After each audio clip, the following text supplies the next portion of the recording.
আসসালামু আলাইকুম। এখন আপনারা দেখবেন সংবাদ শিরোনাম। দেশ জুড়ে শীতের দাপট, কনকনে হাওয়া ও ভারী কুয়াশায় বিপর্যস্ত জনজীবন। মৌসুমের সর্বনিম্ন তাপমাত্রা নওগাঁয় 6.7 ডিগ্রি সেলসিয়াস। রোববার থেকে উত্তরের 9 জেলা সফরে যাচ্ছেন তারেক রহমান। প্রত্যেকের জীবনমান উন্নয়নে বিএনপির পরিকল্পনা রয়েছে, দাবি শীর্ষ নেতৃত্বের।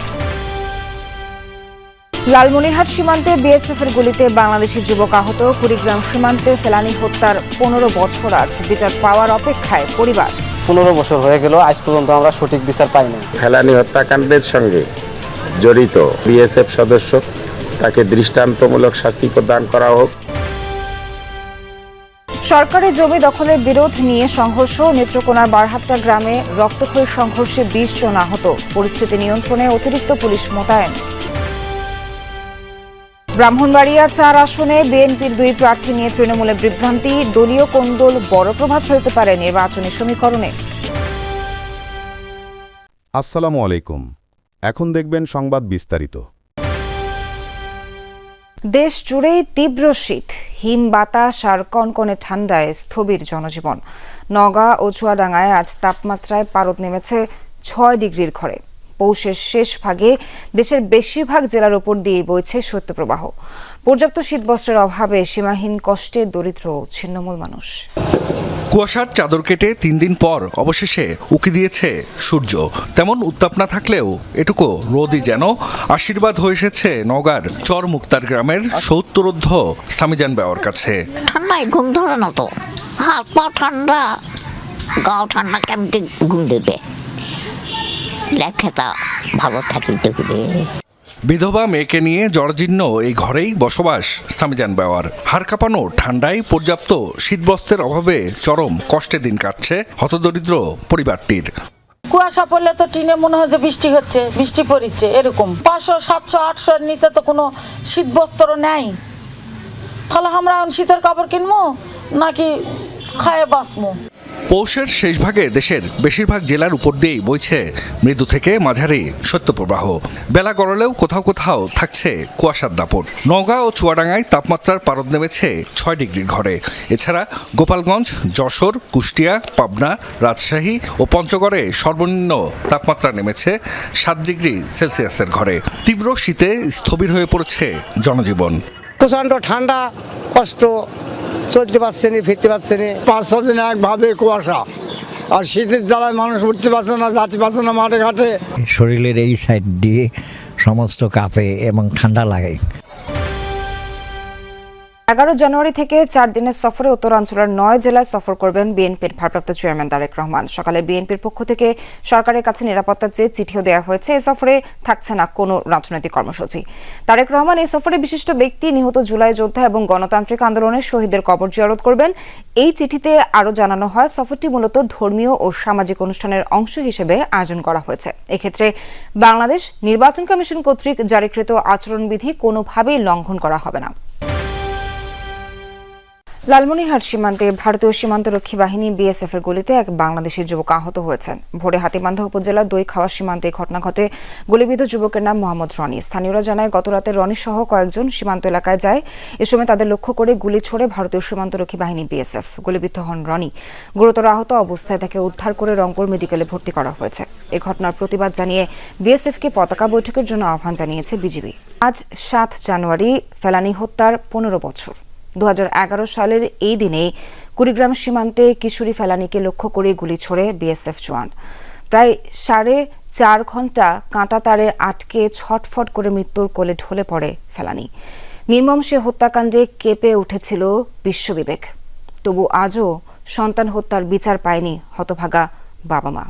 কাঁটাতারে ঝুলছে ফেলানীর নিথর দেহ, যে দৃশ্য নাড়িয়ে দিয়েছিল গোটা পৃথিবীকে। চারিদিকে উঠে নিন্দার ঝড়। 2011 সালের 7 জানুয়ারি ভোরে কুড়িগ্রামের অনন্তপুর সীমান্তে কিশোরী ফেলানীকে লক্ষ্য করে গুলি ছোড়ে ভারতীয় সীমান্ত রক্ষী বাহিনী বিএসএফ জওয়ান অমেয় ঘোষ। প্রায় 4.5 ঘন্টা কাঁটাতারে আটকে ছটফট করে ফেলানী। এক পর্যায়ে মৃত্যুর কোলে ঢলে পড়ে সে। এরপর একে একে গড়িয়েছে 15টি বছর। বিচারের নামে চলে বিএসএফ এর বিশেষ কোর্ট ও ভারতীয় আদালতের প্রহসন। হতভাগা বাবা মায়ের প্রশ্ন, কবে মিলবে বুকের মানিক হারানোর সুবিচার? কবে শাস্তির আওতায় আসবে ফুলের মতো ফেলানির হত্যা? 15 বছর দেখতে আছি, কাঁদতেছি, শুনতেছি, কিন্তু সর্বোচ্চ শাস্তি হয় নাই। আমার মেয়ের ফেলানির 15টা বছর হয়ে গেল, আমি আজ বিচার পাইনি। এখন আমি বিচার অপেক্ষা আছি, সেই ফেলানির বিচারটা আমি পাবো।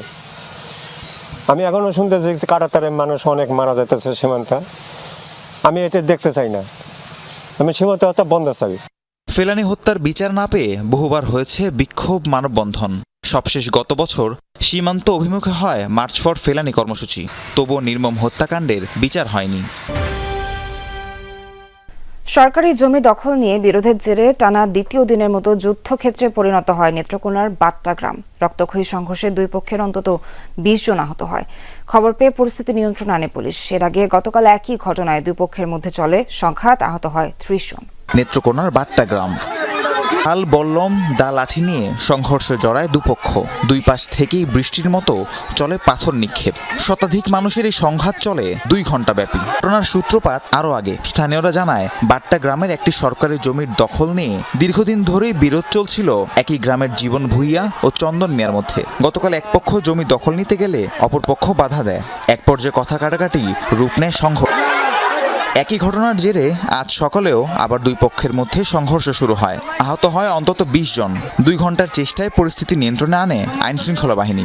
কেন্দ্র আসলে যে অনাকাঙ্ক্ষিত ঘটনাটা শুরু হয়েছে সেটা চলছে। আজকেও কয়েকবার হয়েছে। আমাদের পুলিশ ঘটনাস্থলে রয়েছে, পর্যাপ্ত অতিরিক্ত পুলিশ মোতায়েন করা হয়েছে।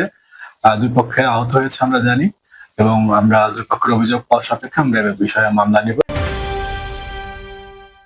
ব্রাহ্মণবাড়িয়া 4 আসনে সংসদীয় আসনে বিএনপির 2 প্রার্থীর মনোনয়নপত্র বৈধ ঘোষণায় তৈরি হয়েছে বিভ্রান্তি। যাচাই বাছাই শেষে রিটার্নিং কর্মকর্তা সাবেক সংসদ সদস্য মুশফিকুর রহমান ও জেলা বিএনপি সদস্য কবির আহমেদ ভূঁইয়ার মনোনয়নপত্র বৈধ ঘোষণা করেন। এর আগে 2 জনকে আলাদাভাবে দলীয় মনোনয়নের চিঠি দেওয়া হয়। ফলে তৃণমূল বিএনপি নেতাকর্মীরা বিভক্ত হয়ে পড়েছেন। দলীয়ভাবে চূড়ান্ত সিদ্ধান্ত না আসা পর্যন্ত এই আসনে অনিশ্চয়তা কাটছে না। আসন একটি প্রতীক, তবে প্রার্থী 2 জন। ত্রয়োদশ জাতীয় সংসদ নির্বাচনকে সামনে রেখে সীমান্ত ঘেঁষা ব্রাহ্মণবাড়িয়া 4 আসনে বিএনপির দলীয় মনোনয়ন ঘিরে তৈরি হয়েছে চরম বিভ্রান্তি। 3 নভেম্বর বিএনপি মহাসচিব মির্জা ফখরুল ইসলাম আলমগীর আনুষ্ঠানিকভাবে মুশফিকুর রহমানকে এই আসনে প্রার্থী হিসেবে ঘোষণার পর থেকেই শুরু হয় উত্তেজনা। মনোনয়ন পরিবর্তনের দাবিতে মাঠে নামেন কবির আহমেদ ভূঁইয়ার অনুসারীরা। দীর্ঘ আন্দোলনের পর 27 ডিসেম্বর বিএনপি চেয়ারপারসনের কার্যালয় থেকে সংযুক্তি 2 লেখা আরেকটি মনোনয়ন চিঠি সংগ্রহ করেন কবির আহমেদ ভূঁইয়া। এতে একই আসনে 2 জনের মনোনয়ন চিঠি ঘিরে বিভক্ত হয়ে পড়ে তৃণমূল বিএনপি।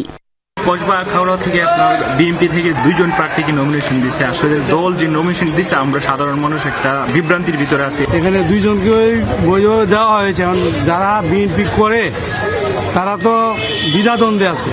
মনোনয়নপত্র যাচাই বাছাই শেষে শনিবার সাবেক সংসদ সদস্য মুশফিকুর রহমান এবং জেলা বিএনপির সদস্য কবির আহমেদ ভূঁইয়া 2 নেতারই মনোনয়নপত্র বৈধ ঘোষণা করেন রিটার্নিং কর্মকর্তা। তবে দল থেকে এখন